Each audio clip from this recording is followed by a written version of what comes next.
वक्त हो चला है भारतीय बाज़ार में एक नए ब्रांड की एंट्री का। जी हाँ, फ्रांस से आई है ये कार सिट्रोएन C5 एयरक्रॉस और इसके साथ सिट्रोएन की इस बाज़ार में नई इनिंग्स की शुरुआत। नमस्कार और स्वागत है आपका रफ्तार रीबूटेड पर। मैं हूँ सिद्धार्थ विनायक पाटनकर। आपको आने वाले कुछ दिनों में इस कार का हम रिव्यू ज़रूर दिखाएंगे, लेकिन आज हम बात करेंगे इसी सेगमेंट की एक और गाड़ी की, टाटा की नई सफारी। ये एक बहुत अहम ब्रांड है टाटा मोटर्स के लिए और इस कार के बारे में आप में से काफ़ी लोग बहुत उत्सुक हैं जानने के लिए कि इसमें क्या खास है। शम्स आपको बताएंगे। सिर्फ 2 सालों में ही टाटा मोटर्स की 3 रो वाली इस एसयूवी में बड़े पैमाने पर बदलाव हुए हैं, कम से कम जब इसके नाम की बात हो। 3 रो वाली हैरियर या H7X की शुरुआत 2019 के जिनीवा मोटर शो में बाजार नाम से हुई थी और 1 साल बाद दिल्ली ऑटो एक्सपो में ये ग्रेविटास बन गई।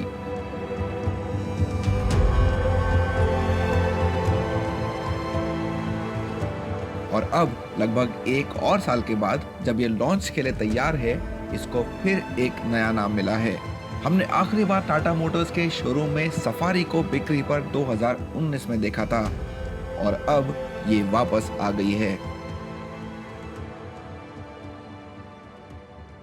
अगर हम सामने के लुक की बात करें तो पहली झलक में नई टाटा सफारी कुछ हद तक टाटा हैरियर के जैसी ही दिखती है, लेकिन अगर हम गौर से नजर डालें तो आपको यहाँ कई सारे फर्क भी दिखेंगे। सबसे बड़ा फर्क इसकी ग्रिल, हालांकि इसका शेप, इसका आकार सेम है, लेकिन ये नया ट्राई एरो पैटर्न क्रोम के साथ इसको अलग बनाता है। इसके अलावा ये हेडलैम्प क्लस्टर वैसे दिखते हैं में सेम है, लेकिन जो क्रोम का इस्तेमाल है वो डिफरेंट है। हैरियर में ये क्रोम फॉग लैम्प के नीचे से आता था, यहाँ दोनों के बीच में आता है। और फाइनली स्किड प्लेट्स हैरियर में फुल ब्लैक या काले रंग की है, यहाँ पे एक बढ़िया सिल्वर शेड इसमें दिया गया है।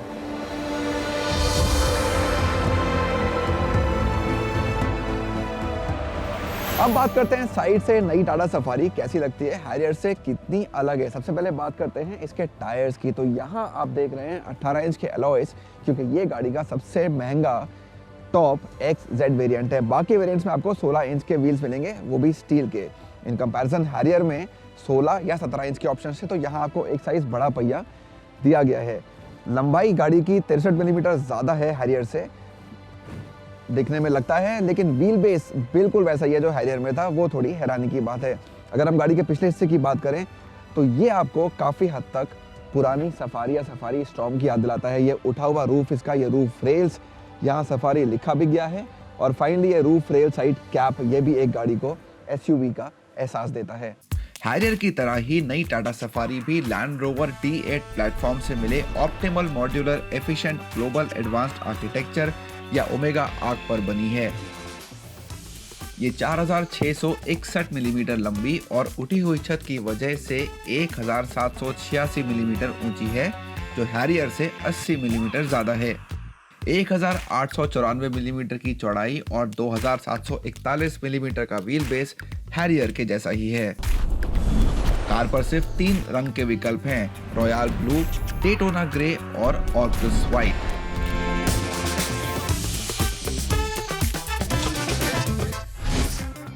9 स्पीकर का JBL साउंड सिस्टम, 7 इंच की TFT display instrument cluster, electrically adjustable driver seat, leather upholstery और इलेक्ट्रिक पार्किंग ब्रेक केवल SUV के इस टॉप XZ वेरिएंट में दिए गए हैं।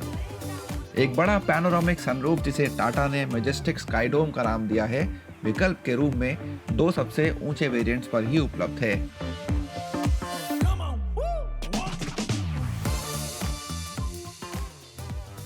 हमारे पास कार का सबसे महंगा XZ प्लस वेरिएंट है और सिर्फ इसी में आपको सेकंड रो पे ये 2 अलग अलग कैप्टन सीट्स मिलेंगी। बाकी सब में आपको एक 3 पैसेंजर्स के लिए बेंच सीट मिलेगी और यहाँ आपके आराम का काफ़ी ध्यान रखा गया है। तो सबसे पहली चीज़ आपको मैं ये दिखाना चाहता हूँ, ये बॉस बटन है, इस लीवर को घुमाइए और अगली सीट को बिल्कुल आगे पुश कर दीजिए, तो आपको बहुत सारा लेग स्पेस यहाँ पे मिल जाता है। आप आराम से फैल के बैठ सकते हैं। इसके अलावा मुझे क्या पसंद आया, यहाँ पे ये जो AC वेंट्स हैं B पिलर पे दिए गए हैं, ये एक अच्छी चीज़ है।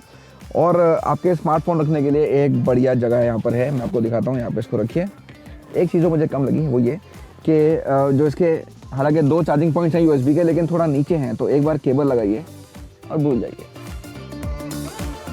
क्योंकि कार का व्हील बेस नहीं बढ़ा है, इसलिए तीसरी रो तक पहुंचने में थोड़ी मुश्किल का सामना आपको करना पड़ सकता है। आप में से कई लोगों ने हमें लिखा जो खास तौर पे सफारी की तीसरी रो के बारे में जानना चाहते हैं कि यहाँ स्पेस कैसा है, सीट कितनी बड़ी है। तो हाँ, बहुत लंबे लोगों के लिए तो ज़्यादा अच्छी नहीं है, लेकिन मैं यहाँ जो स्पेस मिल रहा है उससे काफ़ी इम्प्रेस्ड हूँ। सेकंड रो की सीट को आप आगे स्लाइड कर सकते हैं, तो इसलिए लेग स्पेस काफ़ी अच्छा मिल जाता है, वो अच्छी चीज़ है। और हेडरूम भी बुरा नहीं है, मेरी हाइट के बावजूद आप यहाँ स्पेस देख रहे हैं कितना बचा हुआ है। इसके अलावा कुछ चीज़ें आपको और यहाँ पसंद आएगी, इस गाड़ी में चार्जिंग पॉइंट्स की भरमार है। तीसरी रो पे भी आपके पास 2 चार्जिंग पॉइंट्स हैं। अपने एसी वेंट्स हैं जो यहाँ सी पिलर पे दिए गए हैं। एसी वेंट्स के लिए ब्लोअर कंट्रोल्स भी हैं और कई छोटे मोटे सामान रखने के लिए जगह भी दी गई है। सिर्फ एक कमी है, ये सीट का थाई सपोर्ट थोड़ा कम है। अगर ये थोड़ा सा बेहतर हो सकता तो बहुत बढ़िया जगह होती, क्योंकि इसका जो रिक्लाइन का एंगल है वो भी मुझे काफ़ी पसंद आया।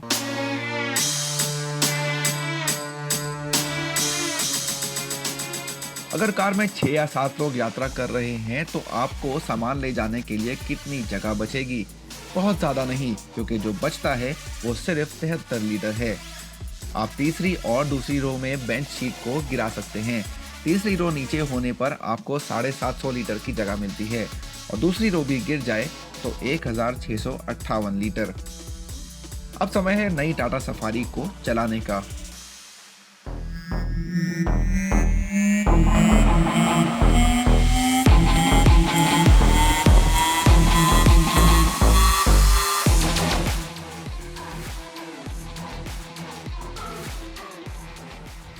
तो इंजन वही है जो हमने हैरियर में देखा था, 2 लीटर का 4 सिलेंडर डीजल इंजन है। यहाँ कोई पेट्रोल नहीं है, लेकिन एक अच्छी बात यह है कि यहाँ टाटा ने मैनुअल के साथ साथ ऑटोमेटिक भी दिया है। फिलहाल मैं चला रहा हूँ मैनुअल वेरिएंट, कुछ देर में हम ऑटोमेटिक की सवारी भी करेंगे। और यहाँ के आंकड़े वैसे ही हैं जो हमने हैरियर में देखे थे।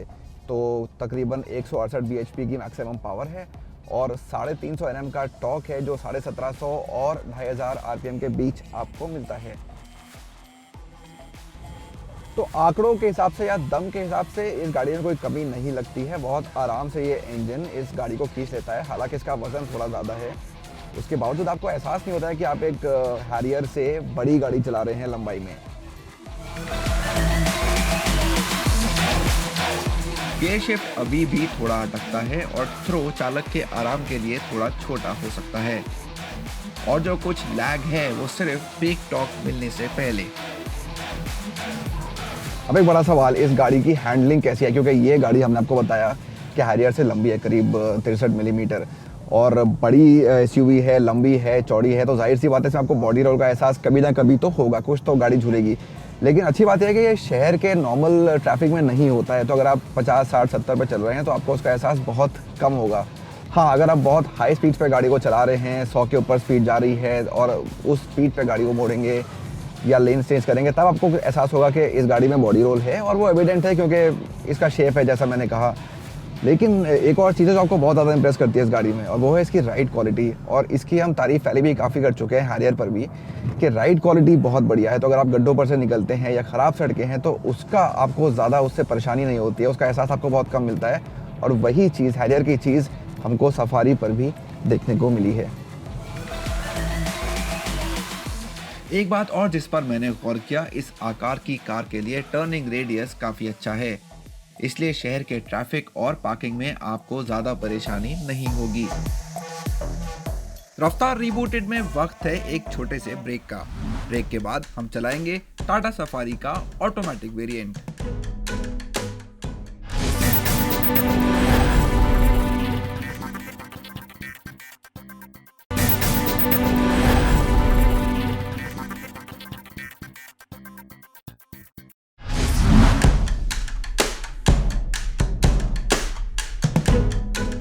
ऑटोमेटिक गियरबॉक्स के बारे में कारण बाइक के बहुत से दर्शक पूछ रहे हैं। हैरियर को ये पिछले साल मिला था और सफारी को भी वही मिला है। एक अच्छी बात है कि शुरुआत से ही टाटा सफारी के साथ ऑटोमेटिक वेरिएंट पेश कर रही है। पिछली कुछ टाटा की गाड़ियों को देखें तो शुरू में कंपनी सिर्फ मैनुअल ही लॉन्च करती है, लेकिन इस बार ये सही फैसला है हमारे हिसाब से, क्योंकि ख़ासतौर से सेगमेंट में जहां लोग 20-25 लाख रुपए खर्च करते हैं गाड़ी खरीदने के लिए, उनकी पसंद पिछले कुछ समय से ऑटोमेटिक ही बनती जा रही है। और अगर आप मुझसे पूछे कि दोनों में से बेहतर कौन सा है, मैनुअल या ऑटोमेटिक, तो ये ऑटोमेटिक मुझे ज़्यादा पसंद आया। ज़्यादा रिफाइंड गियर बॉक्स इसका लगता है, गियर बहुत अच्छे से बदलते हैं और आपको बिल्कुल भी लैग महसूस नहीं होता है किसी तरह का कि आपको कुछ झटका लग रहा है गियर बदलते वक्त। ये 6 स्पीड का ट्रांसमिशन है Hyundai का इस गाड़ी के अंदर। तो हाँ, ये एक डुअल क्लच तो नहीं है जो आपने कुछ और गाड़ियों में देखा होगा, लेकिन उसके बाद भी ये बढ़िया काम कर लेता है, आपको ज़्यादा निराश नहीं करता है अपनी परफॉर्मेंस से। लैंड रोवर का डीएनए यहाँ कई तरीकों से किरदार निभा रहा है और इसलिए टाटा का कहना है कि कार ऑल व्हील ड्राइव ना मिलने के बाद भी चुनौतीपूर्ण राहों पर चल सकती है। तो अगर आप टाटा की गाड़ियों से वाकिफ हैं तो आप जानते हैं कि गाड़ियों में अलग अलग तरह के मोड दिए जाते हैं। तो उसी तरह से सफारी में भी 3 मोड्स हैं, सिटी, इको और स्पोर्ट। इनके नाम से आप समझ जाएंगे कि इनका क्या मकसद है। एक में आपको ज़्यादा बेहतर माइलेज मिलता है, एक में आपको ज़्यादा बढ़िया परफॉर्मेंस मिलती है और तीसरे में दोनों का एक मेल मिलता है। और स्पेशली अगर आप सिटी और स्पोर्ट मोड्स को कंपेयर करें तो इसमें आपको काफ़ी फ़र्क महसूस होता है। हाँ, इको और सिटी में इतना नहीं लगेगा आपको, लेकिन स्पोर्ट में डालते ही एक गाड़ी आपको बढ़िया अलग एहसास देती है। यहीं सामने आपके पास एक बटन है, इसको दबाइए एसी वेंट्स के ठीक नीचे और इसका स्पोर्ट मोड एक्टिवेट हो जाता है और फिर आपको एक और बेहतर एहसास होता है गाड़ी को चलाने का। अगर आप गाड़ी चलाने का शौक़ रखते हैं तो आपको इसी मोड में ज़्यादा मज़ा आएगा। और यही नहीं, जो इलेक्ट्रॉनिक स्टेबिलिटी प्रोग्राम है उसमें भी एक सिटी मोड के अलावा 2 और बहुत काम के मोड हैं, स्पेशली अगर आप ऐसी सड़कों पर चल रहे हो जहाँ पे बहुत बढ़िया सरफेस ना हो। और इन मोड्स का नाम है रफ रोड और वेट। तो जो सर्कुलर नॉब है गेयर लीवर के पास, इसको आप घुमाइए और आपको एक इंडिकेशन मिल जाता है कि वो मोड एक्टिवेट हो गया है। तो रफ रोड मोड है, वो वेट मोड है। नाम से ही समझ में आ जाता है कि रफ रोड ख़राब सड़कों के लिए है, वेट गीली सड़कों के लिए है। तो बेहतर ट्रैक्शन पाने के लिए आप इन मोड्स का इस्तेमाल कर सकते हैं। तो हाँ, ये एक 4x4 तो नहीं है, लेकिन कुछ कुछ जगहों पर थोड़ा सा 4x4 का एहसास आपको इस गाड़ी के साथ ज़रूर मिल जाएगा। सुरक्षा फीचर्स की सूची यहाँ लंबी है। ESP या इलेक्ट्रॉनिक स्टेबिलिटी प्रोग्राम के साथ 2 एयरबैग, ABS, सभी पहियों पर disc brake, hill hold control और ट्रैक्शन कंट्रोल हर वेरिएंट में आते हैं। वहीं 6 एयरबैग, हिल डिसेंट कंट्रोल और आइसोफिक्स चाइल्ड सीट माउंट्स केवल सबसे महंगे मॉडल पर पाए जा सकते हैं। इसके अलावा आपको tyre pressure monitoring system, cruise control और रिवर्स पार्किंग कैमरा भी मिलते हैं। कंपनी कीमतों को हैरियर के जितना करीब रखे उतना अच्छा होगा, जो 13,99,000 रुपए से शुरू होती है और 19,05,000 रुपए एक शोरूम तक जाती है। मुकाबला MG हेक्टर प्लस डीजल से होगा, जिसकी कीमत 14,66,000 और 19,13,000 रुपए के बीच है, जबकि टोयोटा इनोवा क्रिस्टा डीजल से भी टक्कर लेनी होगी, जिसकी कीमतें 16,64,000 से लेकर 24,33,000 रुपए तक हैं।